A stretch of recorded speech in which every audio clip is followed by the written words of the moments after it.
All right, we're going to get this thing started because I want to get home before midnight.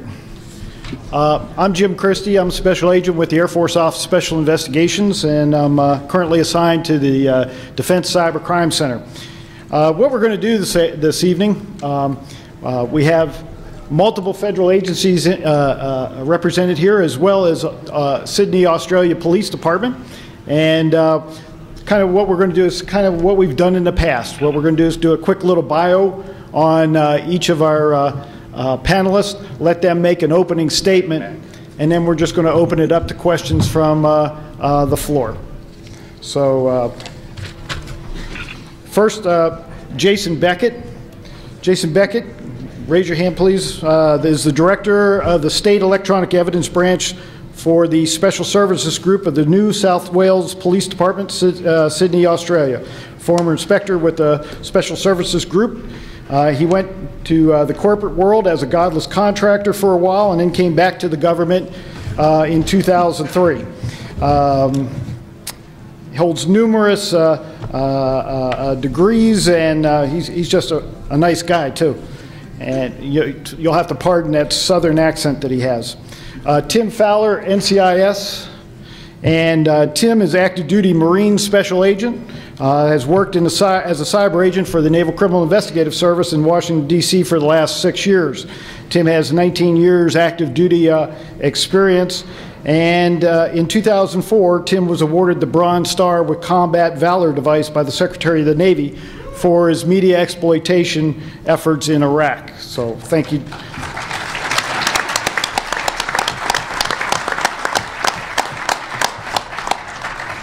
He begged me not to say all that.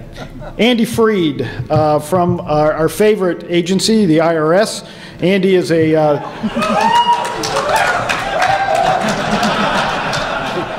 usually there's a target on the other side of it, so somebody's Andy is a senior special agent with the with Treasury, Inspector General for Tax Administration, System Intrusion, Network Attached. Holy God, that's the SynArc.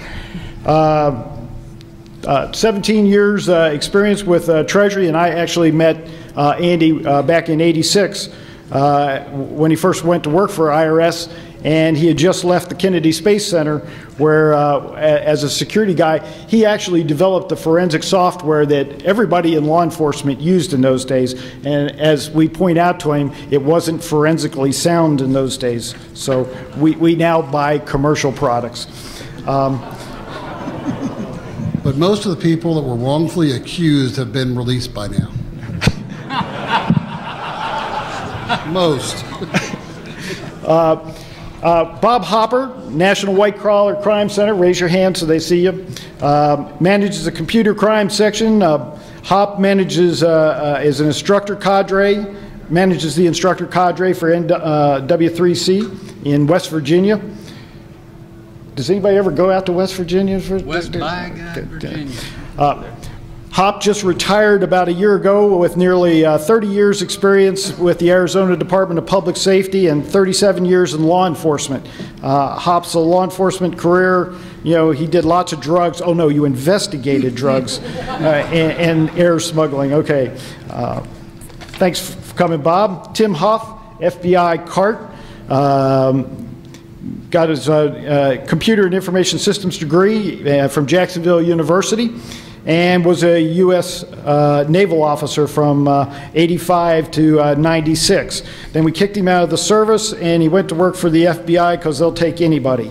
I was assigned to Pittsburgh Field Office in 1997, and is the chief of the FBI's Computer Analysis Response Team, and he's the unit chief for those guys.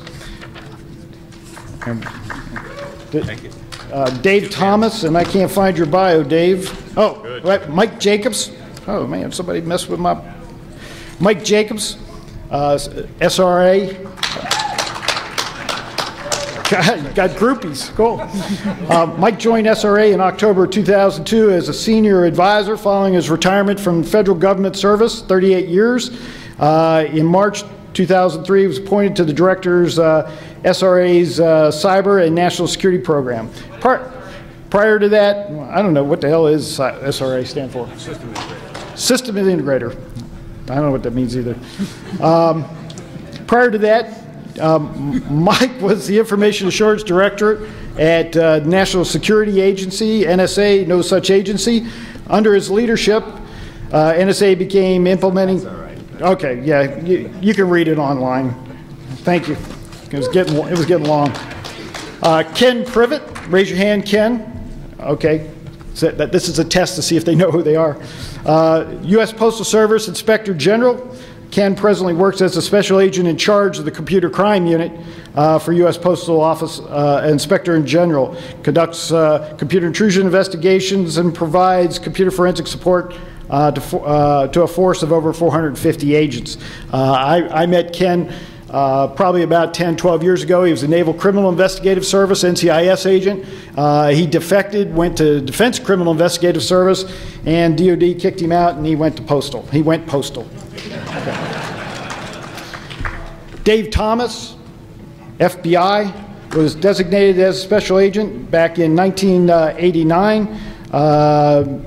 Mr. Thomas was appointed chief of the Cyber Division Criminal Computer Intrusion Unit in 2001, and he's directing the FBI's efforts in many large-scale cyber investigations, and some of you may know him personally.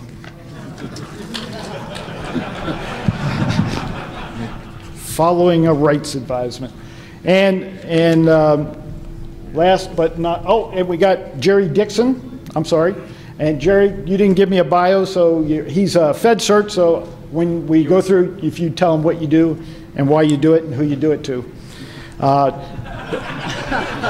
Dr. Linton Wells is the Principal Deputy Assistant Secretary of Defense for Networks and Information Integration. Been my boss multiple times through the years, and you'll see more of him later. Okay, now if we could start at this end of the table, and if you'd make your 2-minute short statement advertising your agency, please. Ken Privet, and I work with the Postal Service Inspector General's Office. I'm the agent in charge of the Computer Crimes Unit. And just one thing to say, if anybody owns any postal systems out there, if you could just write the IP on your card and just pass it up to the front, I'd appreciate it. Thank you. 9 o'clock in Vegas. What are you people doing here? I'm with you. I should be. I don't know. Yeah, this is like my 8th DEF CON, 4th time or 3rd time Meet the Fed. My agency basically is a tax agency, for those of you that are not inside the U.S. And basically what we do in my group is we're primarily the internal security people. In that position, we do a lot of the computer intrusions, network denial of service attacks, and phishing sites. That's pretty much what I do now, full time. So am I. My name's Tim Fowler. Again, I work for the Naval Criminal Investigative Service, specifically for the Cyber Department. Naval Criminal Investigative Service is a civilian law enforcement agency, federal law enforcement agency, and specifically with the Cyber Department, we work computer crime investigations, both criminal, counterintelligence, counterterrorism operations, and investigations. So we work the full scope of the cyber field, but that's pretty much it. Is it like the TV show? Well, we do stuff that even make Mark Herman jealous sometimes. G'day, my name's Jason Beckett. I'm from Sydney, Mississippi. The very southern accent, the land down under. Even though we are from what I've been called a backward country, we're actually the 3rd largest law enforcement agency in the world. As a result, we have one of the largest forensic labs in the Southern Hemisphere. We're both a sworn and unsworn section. Most of our staff come ex-military or academia, or for a variety of other commercial and consulting organisations. We look at the full gambit of computer security and computer forensics for New South Wales and most of the high-end investigations for Australia. Mike Jacobs with SRA International. SRA International is a system integrator Its principal client is the federal government, and we have a fairly large practice in the information assurance domain. And one of the things I've been doing in each of the DEF CONs that I've come out to is try to recruit additional talent. And last year, it was T-shirts for resumes. This year, the recruiting budget is down. This year, we have fancy NSA refrigerator magnets for resumes.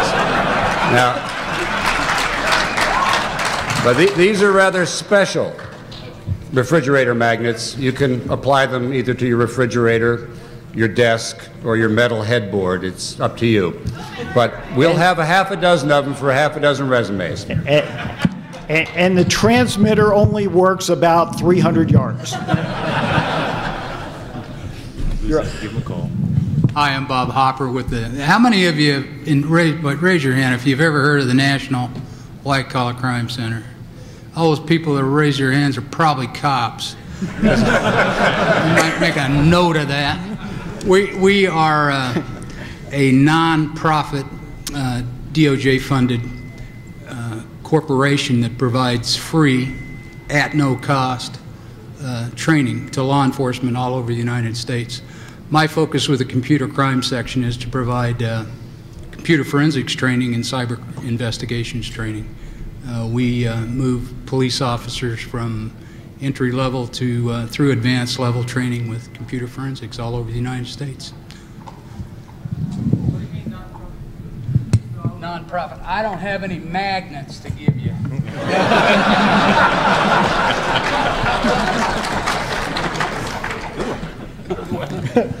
My name is Tim Huff. I'm with the Computer Analysis Response Team with the FBI. We do computer forensics for the Bureau. We also help out state and local whenever we're requested. We have about 90 different sites across the country doing computer forensics. We have about 250 to 300 examiners right now. We're still expanding. We also have the regional computer forensic labs, 14 of those across the country, where we provide personnel for those sites as well. Lynn Wells from the Office of Secretary of Defense. Just off to a factoid, which is that in the next 5 years, roughly 40% of the Department of Defense's civilian acquisition workforce is going to become eligible for retirement. There will be enormous opportunities for people with imagination, talent, and initiative, which represents most of you out here in the audience. And just think, pardon? You have to pass the polygraph. Yes. And it depends on what you're doing, actually. Anyway, so there are opportunities. And at the same time, the network is becoming critically important to the department. In fact, there's probably going to be a report released in the next few weeks that's going to call it the most important single integrating thing in the Department of Defense. So there's a lot of opportunities, again, for those of you out here to come learn more about us and really help us draw on your skill sets. Thanks. Good evening, Dave Thomas from the FBI. This reminds me, growing up in the state of Tennessee, this reminds me of a large-scale tent revival. So if any of you feel the power and the spirit moving you, we're empowered to take confession 24 hours a day, so please come on forward.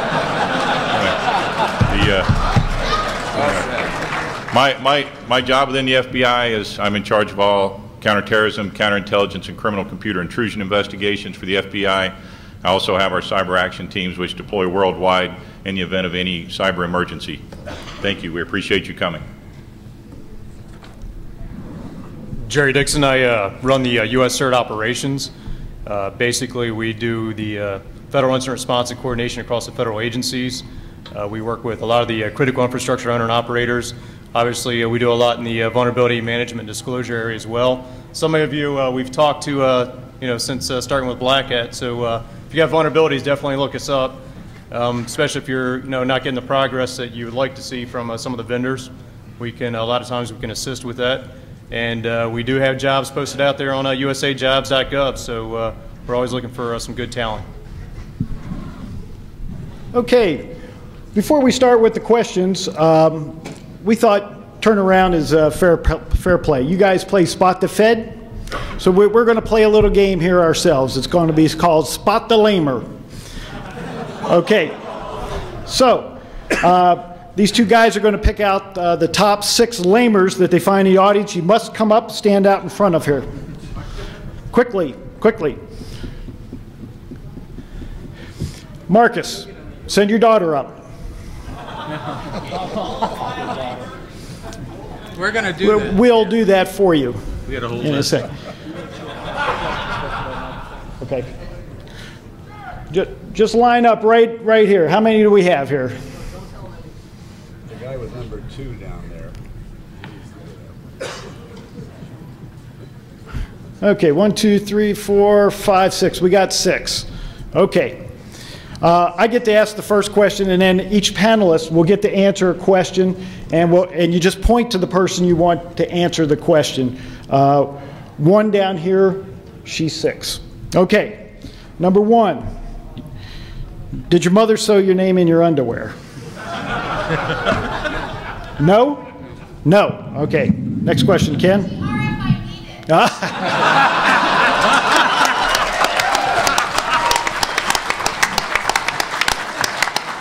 Very good. Ken. Number 2, have you ever participated in a Star Trek marathon? No, sir, I'm a Star Wars fan.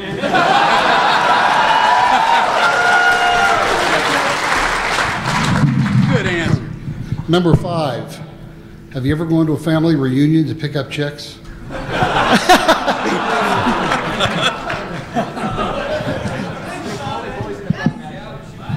Only boys in the family, it's worse. Number 4, have you recompiled your kernel yet today? Yesterday, not today. Number 2, do you have a copy of Frack in your bathroom? Can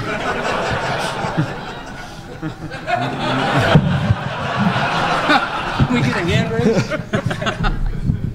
Somebody Number say 6, do you live in your parents' basement? Second floor. You're up, God. Second floor. Number 4. Microphone. Number 4. Are your best friends on our IRC channel? Your best friends. Your only friends.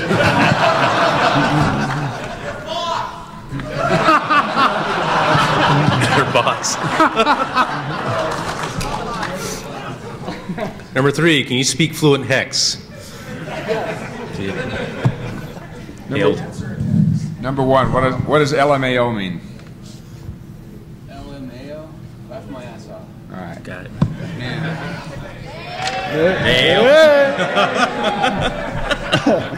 Number 3, did you ever get caught playing with a 3-inch floppy?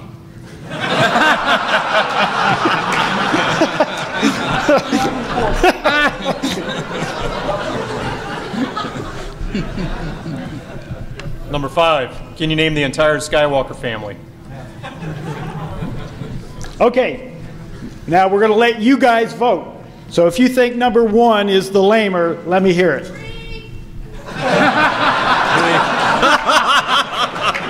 Okay, you can sit down. No. Hey, number 3, come back Whoa, here. come on back. Only number 1 can sit down. Number 2. Let me get the Marines to say, wait for it. Number 2, you can sit down. Number 3.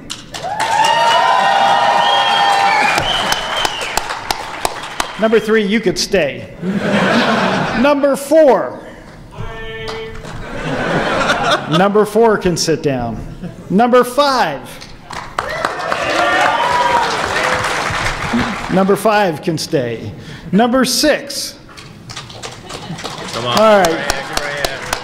Number 6 can sit down. Now we're down to the last 2. Okay, we'll go in reverse order.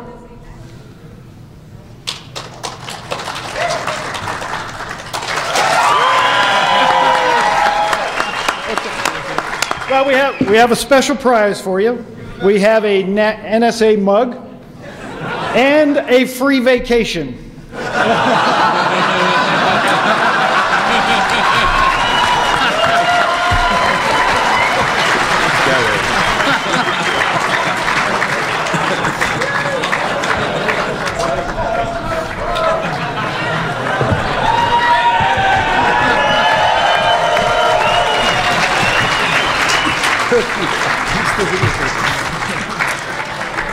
Okay.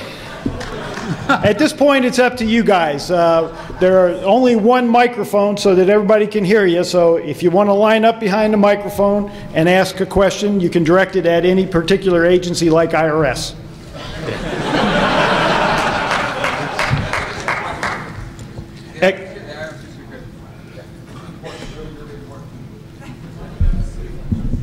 Am I going to get audited this year? Yes. I hope so.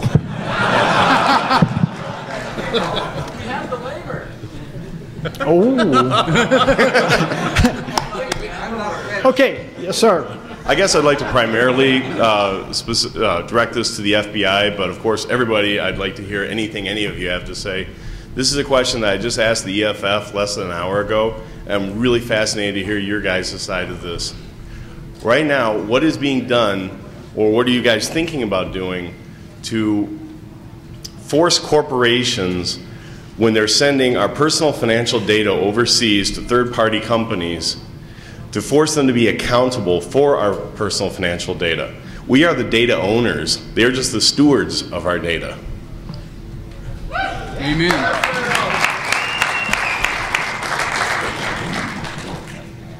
Yeah, I mean, we're not in the business, of course, to force companies to do anything. If that's something that you feel very strongly about, which is what you do, then you should talk to your congressman, talk to your senators, and have legislation passed to prevent that. That's the right way to do it.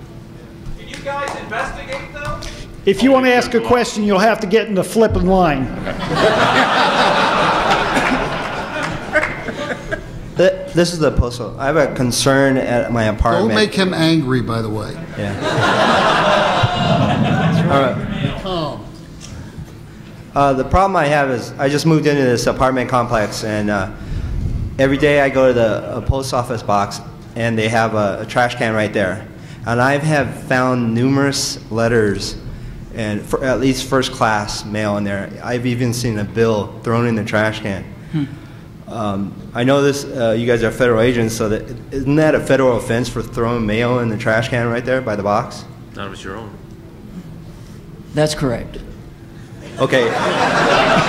So, are you the one that threw it in the trash? So, okay, if it's not my trash, yeah, I understand that one. In all seriousness, yeah, see me afterwards, please. Okay. Yeah. All right. Yeah, that's not a good thing. That's a bad thing. Mail in the trash that hasn't been opened is a bad thing. This is for Mr. Jacobs. Do you have any teenagers living in your basement?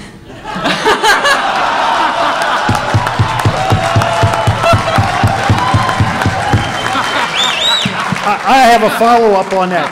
Are they yours? I didn't hear the subject. Do I have what living in my basement? Teenagers. Not anymore, thank God.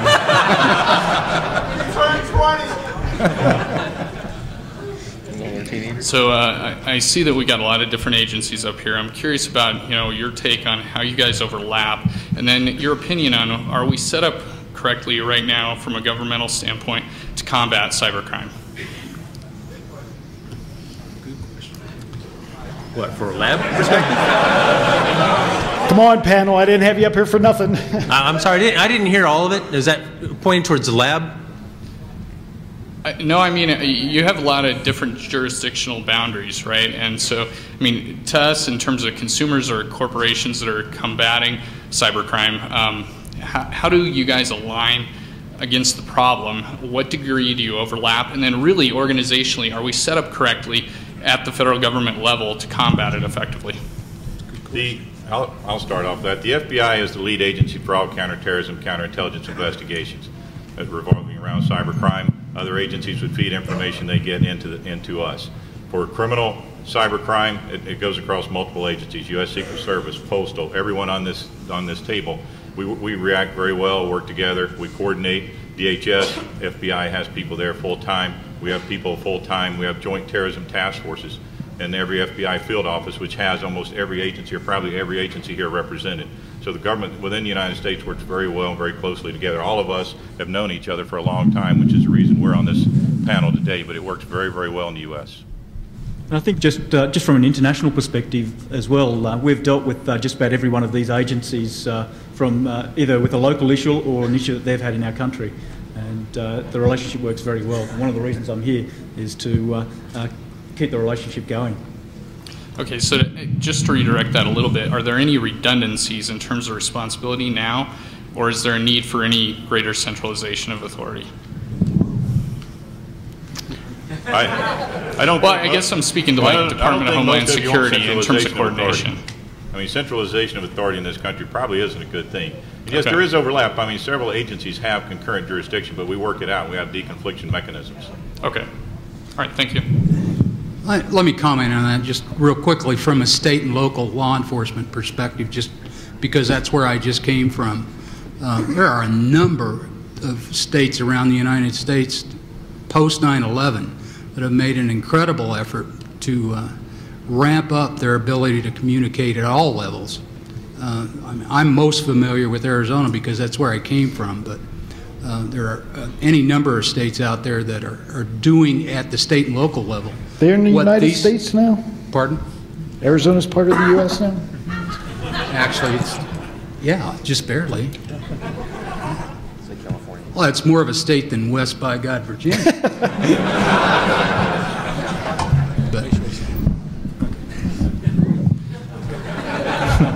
This is a question primarily for people that are doing enforcement and actually going after people who are doing cracking on systems. With the topic that was brought up for the discussion, it talks about Boyd's theories on getting inside someone's decision loop and following up after someone and getting in on the weaknesses on their system. For the crackers that are out here in the audience, a great deal of them actually, that's their bread and butter, is they get into the weakness of a system. My question for those of you that are doing enforcement is where are the weaknesses that you can discuss for the crackers where you can get inside their decision loops and you can actually come in and capture them that way?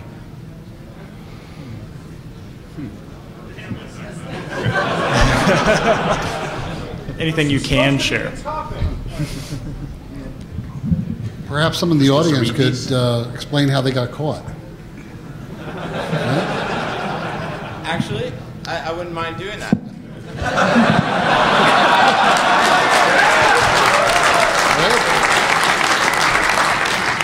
I wasn't really caught. I actually properly reported certain events through the proper channels and went ahead and had a counterterrorism investigation conducted. Didn't find out until 4 years later through a Freedom of Information Act. However, I don't know. I think a short answer, by The question kind of like went over the head, like. Could you be more long. specific? No. What was the question again? You're supposed to be asking it. Well, I think the other gentleman asked, I think, how we get involved in computer intrusions. From the IRS standpoint, strictly the IRS standpoint, I can tell you that the only intrusions that we generally will work are those involved in other crimes that primarily deal with phishing, impersonation, or threats. So generally, when we get involved in a case, we find out that at some point an intrusion was made, and that's where we get the link in. I hope that answers the other gentleman's question. I just know from personal incidents, usually it's not the intrusion that's caught. It usually goes very undetected. So, but anyways, I have a question. Traditionally, Meet the Fed has always been a big recruitment thing for different federal agencies of different governments and everything. Why would anybody from the scientific community want to work under the current Bush administration / regime for an administration that continually tries to silence a lot of the scientific community? Like, what incentives are there for us to come work for you? We make a lot of money. We have a lot of fun. Just so you know, I'm not a Democrat. I have a question for our FBI friends. Can you tell us who the most wanted cyber criminal is and what did they do? Jay Etchefani. Jay Etchefani is the only computer intrusion person ever on an FBI wanted poster. He was the mastermind of the FUNET investigation, which was denial of service attacks against his competitors, and he's currently at large. Jay Etchefani. He's Moroccan. I got a question for y'all. I'm not sure who exactly to direct it to, but there have been a lot of reports in the last few years of people, hackers wouldn't exactly be the correct term, but I guess we can use that for lack of a better one, that have found weaknesses in systems and applications, most commonly online systems, web systems, through no malicious intent. You know, they may have been looking at something and stumbled upon it.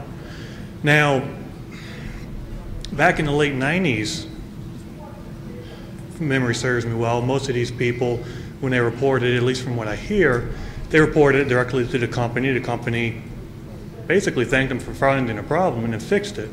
But now it seems like when they report these issues, they are immediately charged with hacking the systems, cracking into them, and federal charges are brought against them. I'm just wondering from your perspective how you distinguish between a legitimate error that's found in a website versus malicious intent, or is that distinction made, or do you just prosecute fully? Do you have a specific example of someone who is arrested for doing that? I can't think of one off the top of my head, no.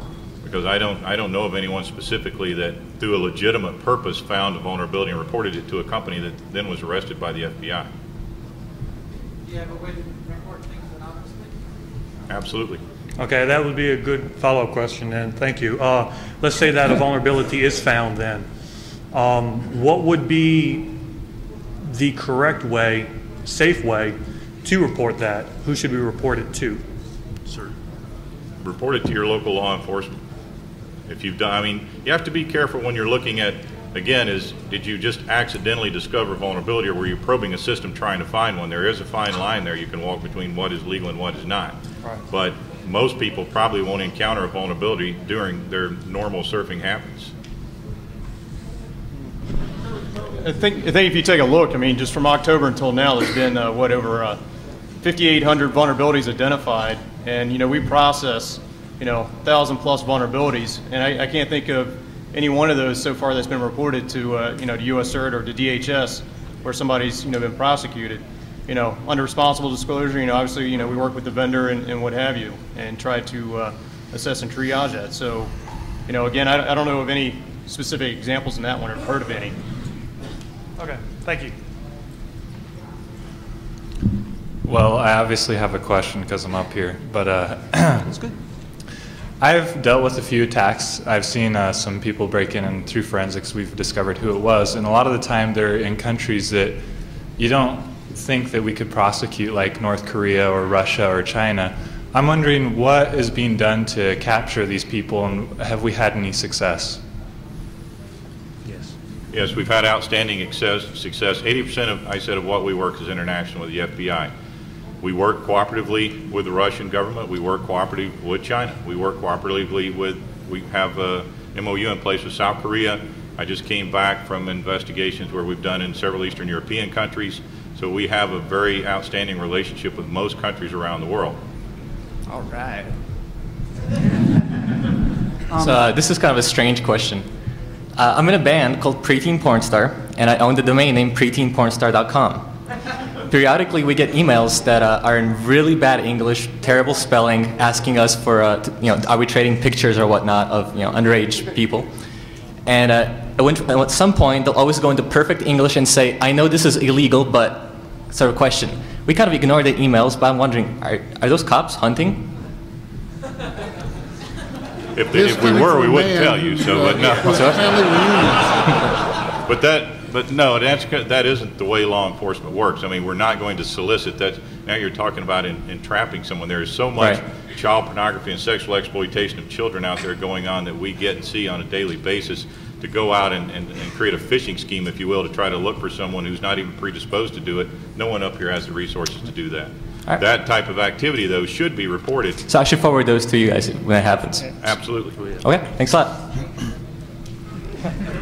It gets us hits, man. Don't know if I could beat that one. But.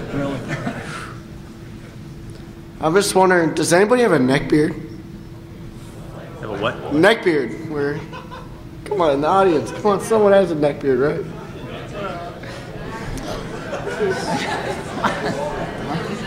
Give that man another drink somewhere else. Refresh his drink. All right, I have a quick question. Well, actually, two questions. One, smaller companies usually they don't have too much budget for the to spend on the security. If they discover something, they say smaller company always go to a local law enforcement, local law enforcement. They say this is over my head. This is over our head. So here is the contact for FBI, and the FBI will just tell them it's like you have to really lose so much money before we will take care of you. So what is the best way to get around for the smaller company if they think they are being attacked or anything like that? Probably the best way is to report it to the Internet Fraud Complaint Center, which we have, where we process 200,000 complaints a month. Your small complaint is if it's aggregated against complaints across the United States and sometimes worldwide, may show us that the level of that incident is actually high enough that we would actually go out and investigate that. So I would encourage you to report those incidents. And again, the Internet Fraud Complaint Center online has a website and a form for doing that. Okay. And second question, if they still suspecting something's going on, is that the right suggestion to actually get them to say, to actually ask them to install this keylogger so they can prove to whoever is going to investigate, this is what I did, and versus this is not what I did. Did you get the? I'm sorry, I didn't get the question. Is that should I actually recommend them to install the keylogger so they can actually show all the activities they have done versus the one they have not done? Should the person you report it to, should you ask them to install the company, keylogger? Is that your question? The companies. They would have to come to you with specific legal authority and get your consent to do that. But if any federal agency or state and local, for that matter, shows up, then they will tell you what the investigative alternatives are of what they could do and what the legal authorities are they could do that. Okay. Yeah, but the problem is like they have to wait for the law enforcement to actually tell them what to do. I think that's the problem. I mean, you're empowered to protect your own system in any way you see necessary. I see. Okay. Yeah, I just want to protect the evidence or show the evidence in the long run. So it's your system. As a system administrator, you can protect your system, yes. I see. Okay. All right, thanks. Meet the Fed's kind of cool. It's nice to see faces, but it's on a national level. Besides going out and breaking the law locally, how can I meet the Fed in my area?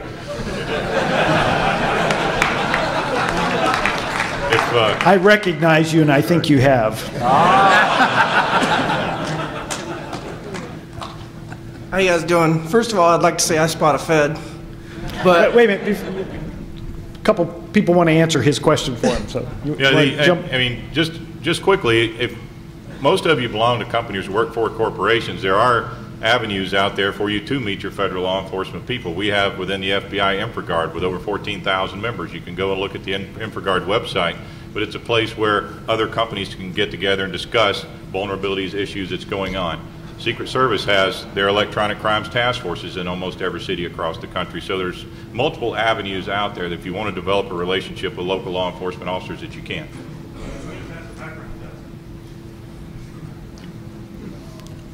You may or may not. all right, I know you guys' official position is to enforce law as it is, but I just kind of wanted an opinion from the panel as to if they think the DMCA goes too far and reverse engineering should be legal or not. I mean, it depends on what are you reverse engineering. Excuse me? It depends. What are you reverse engineering? If you're I'm saying software in general. To me, it's not really wrong to point out the vulnerabilities and things that other people did. And I think the DMCA has kind of gone backwards on that whole concept. We appreciate your opinion. Well, but I was actually asking for an opinion. I mean, I know what you guys are going to say. You're going to enforce the law as it exists. So why the hell did you ask the question? You got this on tape, right? I didn't hear you actually, but all right. Never mind. Give the man another drink. Do your agencies have trouble with investigations being compromised by the actions of corporate security, IT people that do their own investigation before they allow you to do yours? Yes. Any specifics, details, examples? How often does it happen, perhaps? It happens whenever a corporation doesn't report it immediately and then get some kind of guidance as far as how to preserve the data so it can be maintained in a forensic manner and then testified to in court later on. If they go and do their own investigation, they're going to change things from when the incident actually occurred. If we get a pristine or exact copy right after this incident happens, then we can go with that. And if they get in there and fiddle with it themselves and then later on find they can't do what they need to do and then hand it over to us, a lot of things have changed. We can't testify to things we didn't do ourselves. So, yes. In many cases, we've seen cases where the individual organization or agency or company has done their own investigation, think they have fixed the problem, and then finally decided to report it. Once we did the deep forensics on it, we found that they hadn't fixed the problem, they had tainted evidence, and they were still at risk the whole time that they had this, they thought that they were fixed. So, is this something you run into on a daily basis, or is it more rare than that? I mean, I just wonder if that a large percentage of what you deal with is compromised that way to where you're unable to do your job, or is that not a very big problem? I think we can recover. It doesn't kill the case. It makes it much more difficult to work. But in most cases, it doesn't end the investigation. Thank you. Hi, good evening. This is a follow-up to the comment of the gentleman from the Office of the Secretary of Defense.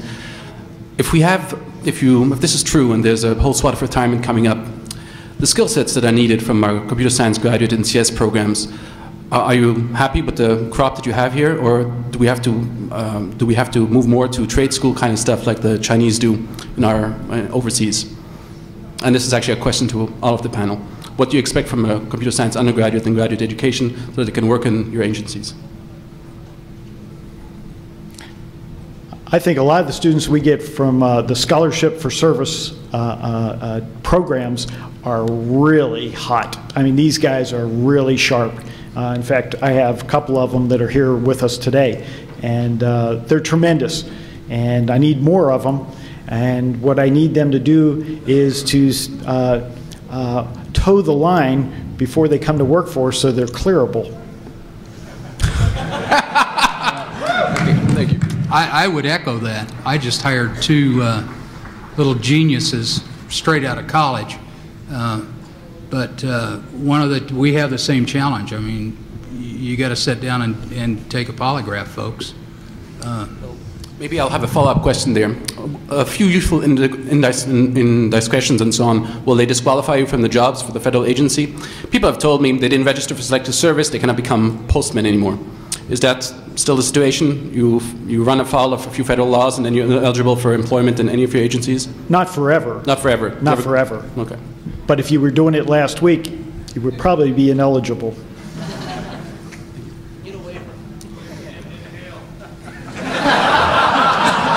You could be president. Hey there. So I'm a taxpayer, so you guys work for me. Give him a magnet. Do you in fact pay taxes, though? I do, sir, yes. On everything I make, actually. So, but I've also been I'm actually still am a security consultant, and I've done some work for the government. And one thing that I've been very unimpressed with is the level of engagement of the open source security community in the government.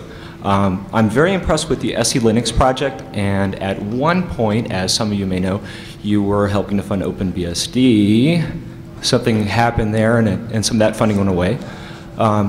MITRE, CVE, things like that are a step in that direction, but I wonder at a government-wide level, is there an understanding that all this intelligence that you guys are sharing, if you would share that with those of us in the security community in the outside world, instead of using these canned vendor tools?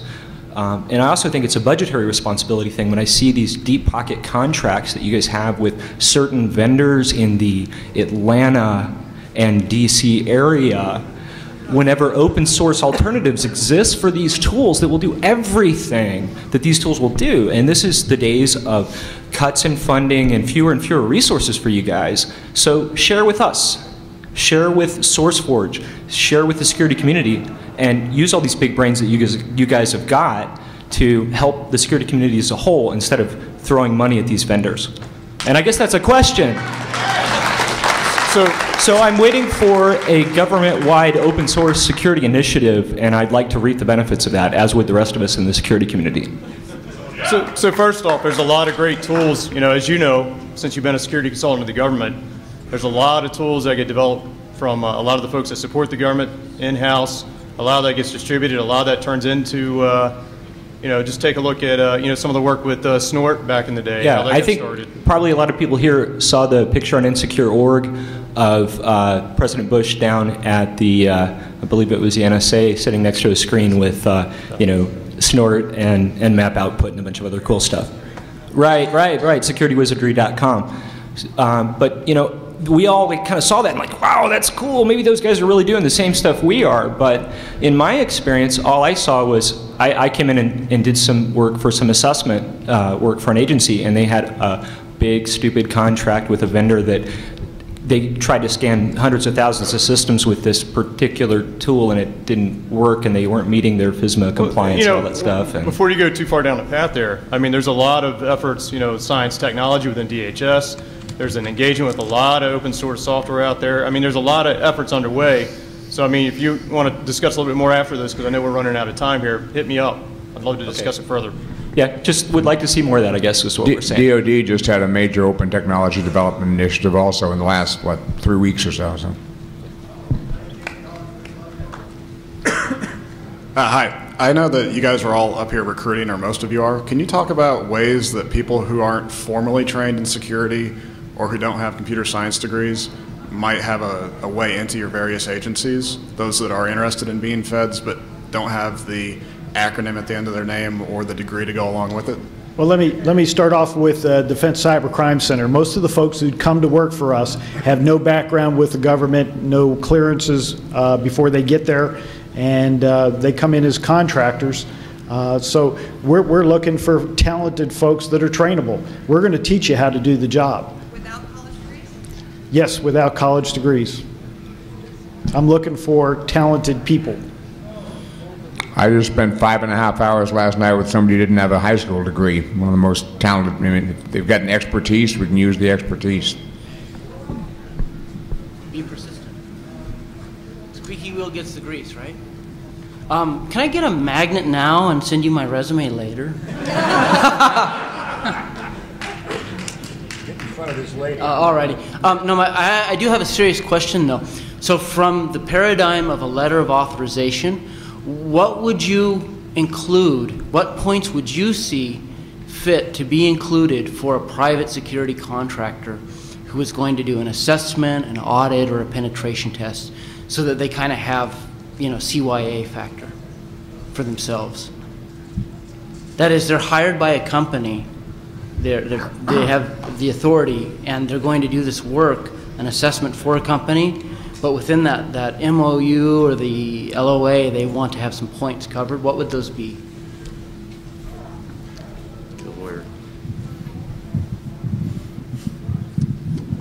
Before any company or any client engages someone to do that kind of work, they establish and agree to rules of engagement that defines the parameters that the analyst is going to be allowed to deal with. Now that, to a degree, so long as you stay within those rules of engagement, those parameters, you are protected. But it's an agreement between the parties that this is the nature of the work you're doing, these are the limitations in the nature of the work you're doing, and this is what the expectations are of what you produce as a result of right, the work you're doing. But within that agreement, are there some specific, and I don't mean from a civil court perspective, but from a criminal court perspective, are there some ironclad phrases or memorandums that you would want to have in that contract to protect yourself? Sure. Yeah, I mean, the contract vehicles can be very specific. Okay. The do's and don'ts are going to be there in the rules of engagement. Okay. Okay. So you don't have any specifics that you think that should absolutely be germane to that kind of a... Well, yeah, one specific is don't do anything stupid. All right. All right. It looks like we have 2 minutes, so... Can I get that magnet from? Yeah, right. You're number one. Okay. First of all, I want to say it's kind of interesting to hear the Service for Scholarship statement because I'm going into that program, so I'm excited about that. But my question is actually more for the FBI guys. We're doing a lot of training in my university on forensic stuff in general. How many, or have you run into cases where companies actually follow proper forensic protocol, doing their investigation into a problem, and then turn it over to you? And how many legal problems does that bring up if they actually do follow the proper protocols and stuff?